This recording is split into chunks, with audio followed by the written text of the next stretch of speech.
Bonjour à toutes et à tous et bienvenue sur cette nouvelle vidéo dans laquelle je vais vous présenter le contre-gambit albin et également le piège de Lasker donc qui est inhérent à ce gambit. Donc on va commencer tout de suite par les coups d'ouverture. Donc déjà ce qui est intéressant dans ce gambit c'est qu'il peut être joué, donc il est joué après les coups D4. Donc c'est vrai que c'est rare d'obtenir des complications tactiques avec les noirs après le coup D4. Et bien là, ce gambit-là permet d'en obtenir. Donc après C4, E5. La venue immédiate du pion noir sur la case E5 pour contester effectivement le centre. La plupart du temps, on joue D prend E5 et D4. C'est les coups les plus régulièrement joués. Et donc là, il y a une erreur à ne surtout pas commettre. C'est là que serait introduit le piège de Lasker. C'est si les blancs jouaient par exemple le 3 pour venir contester effectivement le pion en D4. Hein.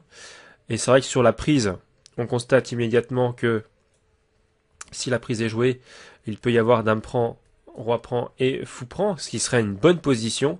Malheureusement pour les blancs, il y a une petite subtilité tactique ici, qui est introduite après le coup fou B4 échec. Fou B4 échec, fou D2, pion prend E3, fou prend B4. Les noirs donnent la pièce, vous allez voir, ils ont une très forte attaque. Pion prend F2. Si roi prend F2, effectivement, la dame blanche est perdue, tout simplement. Donc, roi E2 est forcé.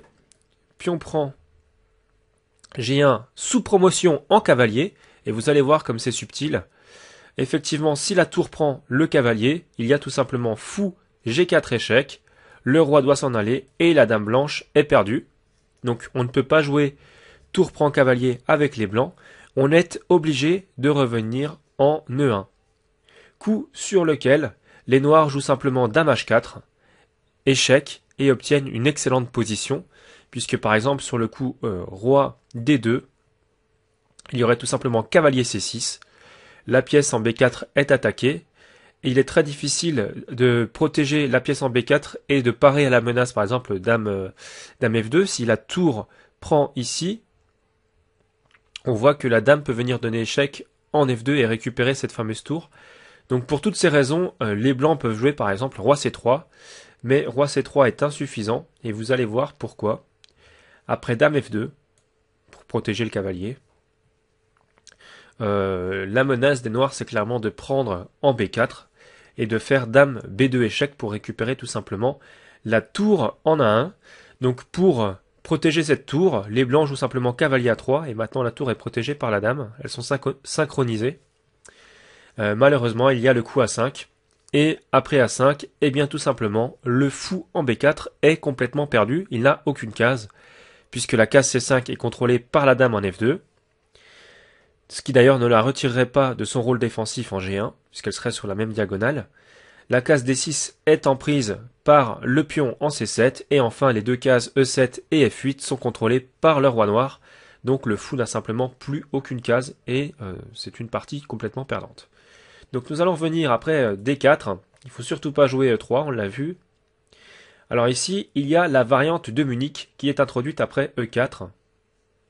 Donc que se passe-t-il après E4 ? Eh bien, les blancs ont un fort centre, malgré les pions doublés, mais ils possèdent néanmoins un pion de plus, donc c'est pas gênant. Et effectivement, ici, si la prise en passant a lieu, eh bien tout simplement, on peut déroquer le roi adverse et reprendre avec le fou. Et vous voyez qu'on n'a plus de pions doublés et qu'on possède un pion de plus. Donc voilà pour cette variante de Munich. Alors après D4, la plupart du temps, ce qui est joué, c'est cavalier F3, puis cavalier C6. Et à partir de là, il y a trois variantes principales. Et il y a un coup qu'il faut éviter, encore une fois, c'est E3. E3 pour contester le centre n'est pas très bon, puisqu'il y a encore fou B4 échec, fou D2, D prend E, fou prend B4, pion prend F2, la dame est attaquée par son homologue en D8, par conséquent roi E2 est forcé, et après dame prend D1, roi prend D1, il y a cavalier prend B4, et on remarque que les noirs ont un pion de plus, le pion F2, qui sera certes difficile de défendre, mais néanmoins c'est quand même un pion de plus, et donc C'est la raison pour laquelle on considère que cette variante est inférieure et qu'il ne faut pas jouer E3. Donc après cavalier C6, il y a la possibilité de jouer par exemple cavalier BD2, protéger en C4 et peut-être plus tard menacer cavalier B3 pour attaquer le pion en D4. Donc cette variante s'appelle la variante à lapine. Il y a également, après cavalier C6, le coup A3, c'est le coup de Lasker. Donc c'est Lasker qui a trouvé ce fameux piège dans l'ouverture après E3. Et donc pour parer à ce piège, eh bien simplement, il joue le coup A3, ce qui est logique. Et il y a enfin, après cavalier C6, le coup G3, qui permet au fou F1 de venir en fianchetto via G2. Et donc ça serait la variante Chigorin. Donc voilà pour ce contre-Gambit Albin. J'espère que cette vidéo vous a plu. Et je vous dis à très très bientôt pour de nouvelles vidéos.